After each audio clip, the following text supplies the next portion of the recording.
السلام علیکم ورحمۃ اللہ تعالی وبرکاتہ۔ نحمده ونصلي ونسلم على رسوله الكريم، اما بعد فاعوذ باللہ من الشیطان الرجیم، بسم اللہ الرحمن الرحیم۔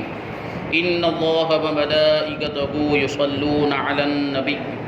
یا ایھا الذین آمنوا صلوا علیہ وسلموا تسلیما۔ اللهم صل على سيدنا ومولانا محمد معدن الجود والكرم وآله الكرام وابنه الكريم وبارك وسلم صلاة وسلاما عليك يا رسول الله صلی اللہ تعالی علیہ وسلم۔ عزیزان ملت اسلامیہ، سورہ بقرہ آیت نمبر 26 تک تفسیر ہم نے سماعت کی۔ اس سے پہلے اللہ تبارک و تعالی نے ارشاد فرمایا، اس سے پہلے والی آیت میں یضل بہ کثیرا ویہدی بہ کثیرا، کہ اللہ تعالی بہت سے لوگوں کو اس کے ذریعے ہدایت عطا فرماتا ہے اور بہت سے لوگوں کو اس قرآن کے ذریعے گمراہ بھی کر دیتا ہے۔ یعنی پھر اپنی مرضی کے مطابق، خواہشات نفسانی کے مطابق لوگ قرآن کی آیتوں کے معانی نکالنے کی کوشش کرتے ہیں تو اس کی وجہ سے وہ گمراہ بھی ہو جاتے ہیں۔ وما یضل بہ الا الفاسقین، اور وہ اس کے ذریعے صرف نافرمانوں کو ہی گمراہ کرتا ہے۔ آگے آیت نمبر 27 میں اللہ تبارک و تعالی ارشاد فرماتا ہے،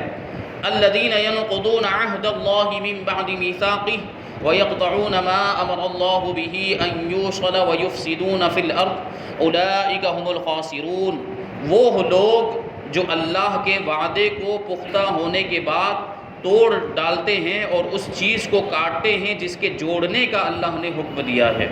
اور زمین میں فساد پھیلاتے ہیں، تو یہی لوگ نقصان اٹھانے والے ہیں، گھاٹے میں ہیں۔ اس میں یہ جو ارشاد فرمایا گیا کہ الذین ینقضون عہد اللہ، یہ وہ لوگ ہیں جو اللہ کے وعدے کو توڑتے ہیں۔ اس سے وہ عہد اور وہ وعدہ مراد ہے جو اللہ تعالیٰ نے گزشتہ آسمانی کتابوں میں حضور سید عالم صلی اللہ علیہ وسلم پر ایمان لانے کے متعلق فرمایا تھا، جو قرآن مجید کے اندر ارشاد فرمایا کہ وَإِذْ أَخَذَ اللَّهُ مِيثَاقَ الَّذِينَ أُوتُوا الْكِتَابَ لَتُبَيِّنُنَّهُ لِلنَّاسِ وَلَا تَكْتُمُونَهُ۔ یہ ہے کہ اہل کتاب سے وعدہ لیا گیا، جو اگلی کتابوں کے ماننے والے تھے، آسمانی کتابوں، ان سے اللہ تبارک و تعالیٰ نے عہد لیا، وعدہ لیا کہ ہم نے تم کو کتاب دی، ہم نے تم کو حکمت عطا فرمائی، اور پھر تمہارے پاس وہ رسول آئیں گے جو تمہارے پاس جو کچھ کتابیں ہیں اس کی تصدیق کرنے والے ہوں گے، لَتُؤْمِنُنَّ بِهِ وَلَتَنْصُرُنَّ، تو تم ضرور ان پر ایمان لانا اور ضرور ان کی مدد کرنا۔ یہ وعدہ اہل کتاب سے لیا گیا تھا، جو بھی آسمانی کتابوں کے ماننے والے، ان سے یہ وعدہ لیا گیا تھا۔ اسی وعدے کا تذکرہ اس آیت کے اندر کیا گیا کہ الذین ینقضون عہد اللہ، انہوں نے اس وقت تو وعدہ کیا تھا، اس وقت تو اس وعدے کو قبول کیا تھا کہ ہم اس پر عمل کریں گے، جو اگلی آسمانی کتابوں کے اندر نبی پاک صلی اللہ علیہ وسلم پر ایمان لانے کے تعلق سے جو وعدہ لیا گیا تھا۔ لیکن جب نبی پاک صلی اللہ علیہ وسلم تشریف لائے تو پھر یہ لوگ نبی پاک صلی اللہ علیہ وسلم پر ایمان نہیں لائے اور اس وعدے کے خلاف انہوں نے عمل کیا، اس وعدے کو توڑ دیا۔ ضرورت تو یہ تھی اور ضرورت اس بات کی تھی کہ وہ اس وعدے کو پورا کرتے، نبی پاک صلی اللہ علیہ وسلم پر ایمان لاتے، لیکن وہ ایمان نہیں لائے۔ ایک قول یہ ہے کہ عہد 3 طرح کے ہیں، یہ جو وعدہ ہے یہ وعدہ 3 طرح کا ہے۔ پہلا عہد وہ جو اللہ تعالیٰ نے تمام اولاد آدم سے لیا کہ اس کی ربوبیت کا، اس کے رب ہونے کا اقرار کریں، اس کا بیان سورہ اعراف آیت نمبر 172 میں ہے۔ جو ساری روحوں کو اللہ تبارک و تعالیٰ نے جمع فرمایا تھا دنیا کو پیدا کرنے سے پہلے، اور سب سے وعدہ لیا تھا الست بربکم، کیا میں تمہارا رب نہیں؟ تو اس وقت ساری روحوں نے بیک وقت یہ جواب دیا تھا قالوا بلا ربنا، قالوا بلا، سب نے کہا تھا کہ ہاں تو ہمارا رب ہے۔ یہ وعدہ لیا تھا اللہ تبارک و تعالیٰ نے۔ تو ایک قول یہ ہے کہ یہ اس وعدے کی طرف اشارہ ہے،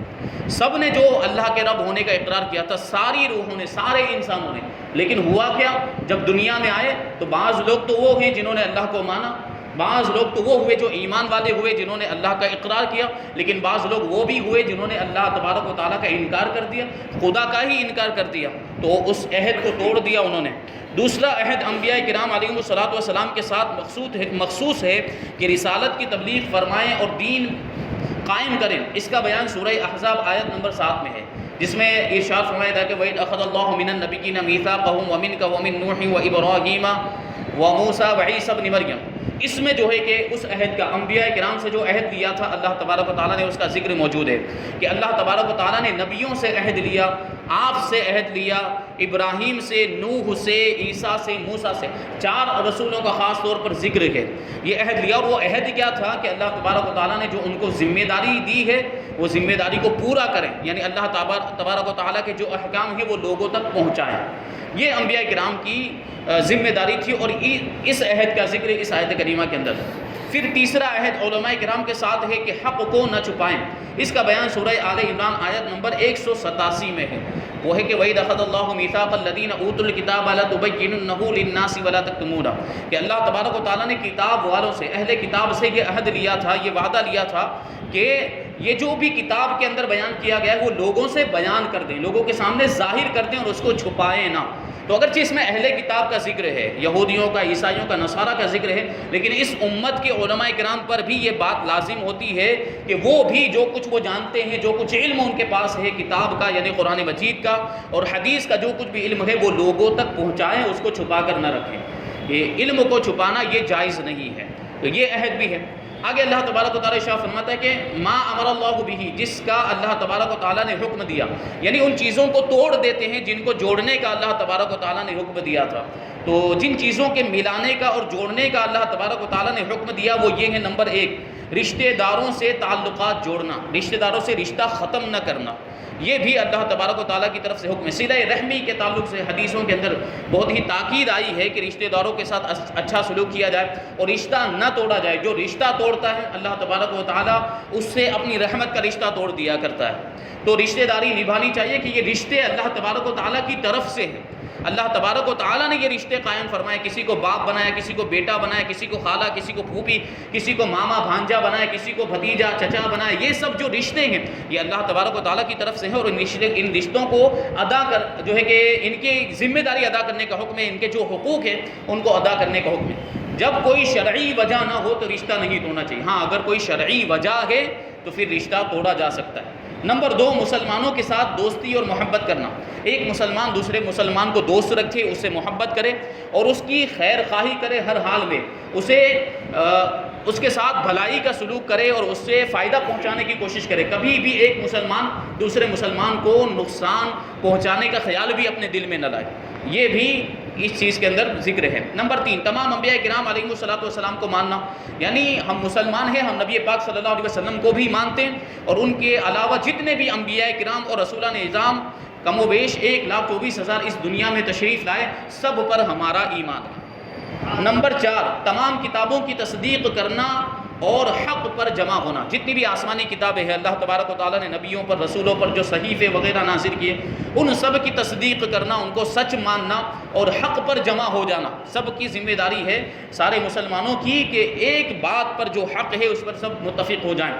ان کو قطع کرنے کا معنی ہے رشتہ داروں سے تعلق توڑ لینا، جو رشتہ داری کے بارے میں بتایا گیا اس کو توڑنے کا مطلب ہے رشتہ داروں سے تعلق توڑ لینا، انبیاء کرام علیہ الصلوۃ کو نہ ماننا، اللہ تعالیٰ کی کتابوں کی تصدیق نہ کرنا، یہ توڑنا۔ الذین ینقضون عہد اللہ، جو فرمایا کہ اللہ کے عہد کو توڑتے ہیں تو اس کا یہ مطلب ہوگا۔ آگے اللہ تبارک و تعالیٰ آیت نمبر 28 میں ارشاد فرماتا ہے کیف تکفرون باللہ وکنتم امواتا فاحیاکم ثم یمیتکم ثم یحییکم ثم الیہ ترجعون، تم کیسے اللہ کے منکر ہو سکتے ہو، حالانکہ تم مردہ تھے تو اس نے تمہیں پیدا کیا، پھر وہ تمہیں موت دے گا، پھر تمہیں زندہ کرے گا، پھر اسی کی طرف تمہیں لوٹایا جائے گا۔ انسان جو اپنی پیدائش کے بارے میں غور و فکر کرے کہ وہ کیا تھا، پہلے کچھ بھی نہیں تھا، انسان مردہ تھا، بالکل معدوم، اس کوئی حیثیت نہیں تھی، پھر اللہ تبارک و تعالیٰ نے اس کو وجود بخشا، پھر وہ وجود میں آیا، زندہ ہوا، پھر ایک وقت ایسا آتا ہے کہ انسان مر جاتا ہے، اس پر موت طاری ہو جاتی ہے، پھر قیامت کا جب دن آئے گا تو اللہ تبارک و تعالیٰ دوبارہ ہمیں زندہ فرمائے گا، قیامت قائم ہوگی اور حساب و کتاب ہوگا۔ تو اس کا تذکرہ اللہ تبارک و تعالیٰ نے اس آیت کے اندر کیا ہے کہ تم کیسے اللہ تبارک و تعالیٰ کا انکار کر سکتے ہو جبکہ اللہ تبارک و تعالیٰ نے تمہیں پیدا کیا، جبکہ تم کچھ بھی نہیں تھے۔ تو جو خالق ہوتا ہے وہ اس کا مستحق ہوتا ہے کہ اس کی عبادت کی جائے۔ اللہ تبارک و تعالیٰ ہمارا خالق ہے، ہمارا معبود ہے، ہمیں اس کی عبادت کرنی چاہیے۔ تو توحید و نبوت کے دلائل، کفر و ایمان کی جزا و سزا ذکر کرنے کے بعد اللہ تعالیٰ نے اپنی خاص و عام نعمتوں کا اور قدرت کی عجیب نشانیوں کا ذکر فرمایا۔ اور کفر کی خرابی اور برائی کو کافروں کے دلوں میں بٹھانے کے لیے انہیں خطاب کیا کہ تم کس طرح خدا کے منکر ہوتے ہو، یعنی خدا کا انکار کرتے ہو، حالانکہ تمہارا اپنا حال اللہ تعالیٰ پر ایمان لانے کا تقاضا کرتا ہے، کیونکہ تم بدن میں روح ڈالے جانے سے پہلے تمام مراحل میں مردہ تھے۔ انسان کے اندر جب تک روح نہیں ڈالی جاتی ہے وہ مردہ ہوتا ہے، یعنی کچھ نہ تھے یا بے جان جسم تھے، پھر اس نے تم میں روح ڈال کر تمہیں زندگی عطا فرمائی، پھر زندگی کی مدت پوری ہونے پر تمہیں موت دے گا، پھر تمہیں دوبارہ زندہ کرے گا۔ اس سے یا تو قبر کی زندگی مراد ہے، مطلب کیا ہوتا ہے کہ انسان مرنے کے بعد اسے جب دفنا دیا جاتا ہے، جب قبر میں جاتا ہے تو پھر قبر میں اسے دوبارہ زندہ کیا جاتا ہے اور پھر فرشتے آتے ہیں سوال کرنے کے لیے، تو یا تو وہ زندگی مراد ہے یا پھر قیامت کے دن جب اٹھایا جائے گا دوبارہ زندہ کیا جائے گا وہ زندگی مراد ہے۔ پھر تم حساب و کتاب اور جزا کے لیے اس کی طرف لوٹائے جاؤ گے، اللہ تبارک و تعالیٰ کی بارگاہ میں سب کو حاضر کیا جائے گا، دوبارہ زندہ کرنے کے بعد سب میدان محشر میں جمع ہوں گے اور سب کے اعمال کا حساب و کتاب ہوگا۔ تو اپنے اس حال کو جان کر تمہارا کفر کرنا نہایت عجیب ہے۔ اس آیت میں غور کریں تو ہم مسلمانوں کے لیے بھی نصیحت ہے، کافروں کے لیے تو نصیحت ہے ہی ہے، ایمان والوں کے لیے بھی نصیحت ہے کہ ہم بھی کچھ نہ تھے لیکن اللہ تعالیٰ نے ہمیں زندگی عطا فرمائی اور زندگی گزارنے کے لوازمات اور نعمتوں سے نوازا۔ زندگی بسر کرنے کے لیے جن چیزوں کی ضرورت ہے اللہ تبارک و تعالیٰ نے وہ ساری چیزیں، وہ ساری نعمتیں ہمیں عطا فرمائی، تو اس کی عطاؤں سے فائدہ اٹھا کر اس کی یاد سے غافل ہو جانا اور ناشکری اور غفلت کی زندگی گزارنا کسی طرح ہمارے شایان نشان نہیں۔ ہم بندے ہیں، اللہ تبارک و تعالیٰ نے ہمیں یہ ساری نعمتیں عطا فرمائی، ہماری زندگی کا مقصد، ہمارے پیدا ہونے کا مقصد ہی اللہ تبارک و تعالیٰ کی عبادت۔ تو اللہ کی نعمتیں کھانے کے باوجود، اللہ کی طرف سے دی ہوئی چیزوں سے فائدہ اٹھانے کے باوجود اگر ہم ناشکری کرتے ہیں، اگر ہم غفلت میں مبتلا ہو جاتے ہیں، اگر ہم اللہ تبارک و تعالیٰ کی عبادت نہیں کرتے ہیں تو پھر یہ بالکل بھی ہمارے شایان شان نہیں ہے، بلکہ اس بات کا تقاضا تو یہ ہے کہ ہم اپنے رب کی فرما برداری کریں اور گناہوں سے بچتے رہیں۔ آگے اللہ تبارک و تعالیٰ ارشاد فرماتا ہے، هو الذی خلق لکم ما فی الارض جمیعا ثم استوی الی السماء فسواہن سبع سماوات وہو بکل شیء علیم۔ وہی ہے جس نے جو کچھ زمین میں ہے سب تمہارے لیے بنایا، پھر اس نے آسمان کے بنانے کا قصد فرمایا تو ٹھیک 7 آسمان بنائے اور وہ ہر شے کا خوب علم رکھتا ہے۔ اب دیکھیں اللہ تبارک و تعالیٰ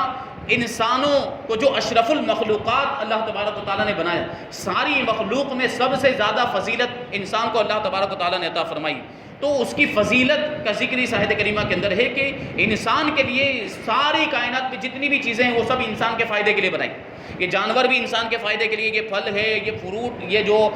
جتنی بھی چیزیں ہیں، یہ پہاڑ، دریا، سمندر، ان ساری چیزوں سے انسان فائدہ اٹھاتا ہے۔ یہ ساری چیزیں اللہ تبارک و تعالیٰ نے انسان کے لیے پیدا کی ہیں۔ تمام انسانوں کو فرمایا گیا کہ زمین میں جو کچھ بھی ہے، دریا، پہاڑ، کانے، کھیتی، سمندر وغیرہ، سب کچھ اللہ تعالیٰ نے تمہارے دینی اور دنیاوی فائدے کے لیے پیدا کیا ہے۔ دینی فائدہ تو یہ ہے کہ زمین کے عجائبات کو دیکھ کر تمہیں اللہ تعالیٰ کی حکمت و قدرت کی معرفت نصیب ہو۔ یہ عجیب و غریب چیزیں جیسے بلند و بالا پہاڑ اللہ تبارک و تعالیٰ نے بنائے، یہ اتنے گہرے گہرے سمندر اللہ تبارک و تعالیٰ نے بنائے، اور بھی عجیب و غریب اللہ تبارک و تعالیٰ کی مخلوقات ہیں کہ ان میں غور و فکر کرے تو اسے اللہ تبارک و تعالیٰ کی حکمت اور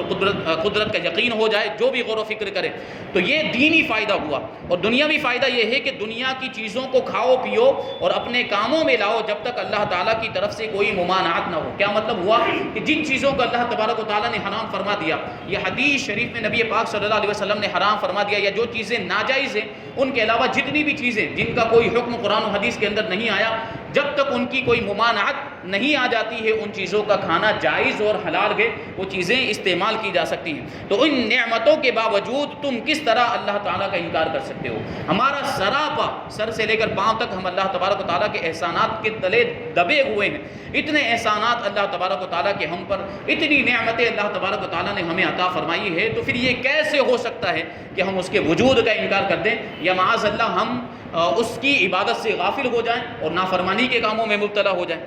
اور یہاں سے اس آیت کریمہ سے ایک بات یہ بھی معلوم ہوئی کہ جس چیز سے اللہ تعالیٰ نے منع نہیں فرمایا وہ ہمارے لیے مباح ہو اور حلال ہے۔ وَهُوَ بِكُلِّ شَيْءٍ عَلِيمٌ، اور وہ ہر شے کا خوب علم رکھتا ہے، ہر شے کو جاننے والا ہے۔ کائنات کی تخلیق، کائنات کو جو اللہ تبارک و تعالیٰ نے پیدا کیا اور اسے وجود میں لانا اللہ تعالیٰ کے کامل علم کی دلیل ہے، کیونکہ ایسی حکمت سے بھری مخلوق کا پیدا کرنا ایک ایک شے کا علم رکھے بغیر ممکن اور متصور ہی نہیں۔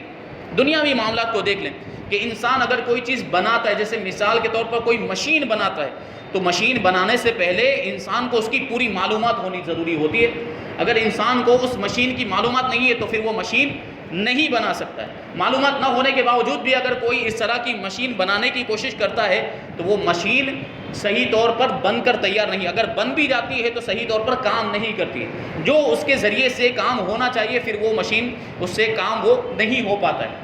تو اللہ تبارک و تعالیٰ نے پوری کائنات کو پیدا کیا، ساری مخلوقات کو پیدا کیا، تو یہ تخلیق، یہ پیدا کرنا ہی اس بات کا تقاضا کرتا ہے کہ اللہ تبارک و تعالیٰ کو پوری کائنات کا علم ہے، ساری مخلوقات کا علم ہے، ہر چیز کا علم ہے، چھوٹی سے لے کر بڑی ہر چیز کو اللہ تبارک و تعالیٰ جانتا ہے۔ کافر مرنے کے بعد زندہ ہونے کو ناممکن سمجھتے تھے، وہ یہ کہتے تھے کہ مر گیا انسان ایک بار تو دوبارہ زندہ نہیں کیا جائے گا، اس کو محال اور ناممکن سمجھتے تھے کہ امپاسبل ہے۔ ان آیتوں میں کافروں کے اس عقیدے کے غلط اور باطل ہونے پر ایک عظیم دلیل قائم کی گئی ہے کہ جب اللہ تعالیٰ قدرت و علم والا ہے اور جسم حیات کی صلاحیت بھی رکھتا ہے تو موت کے بعد دوبارہ زندہ کرنا کیسے ناممکن ہو سکتا ہے۔ یعنی اس میں جو یہ بیان کیا گیا کہ انسان پہلے کچھ بھی نہیں تھا،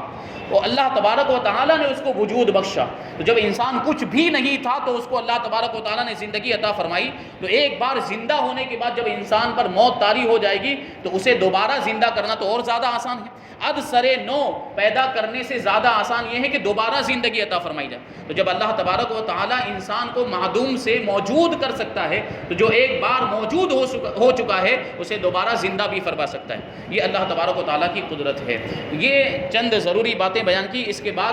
آیت ہے اللہ تبارک و تعالیٰ نے حضرت آدم علیہ السلام کی تخلیق کا ذکر فرمایا۔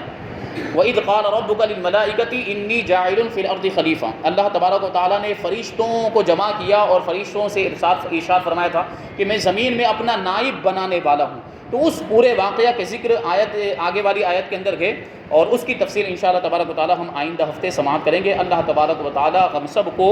عمل کی توفیق عطا فرمائے۔ وما علینا الا البلاغ۔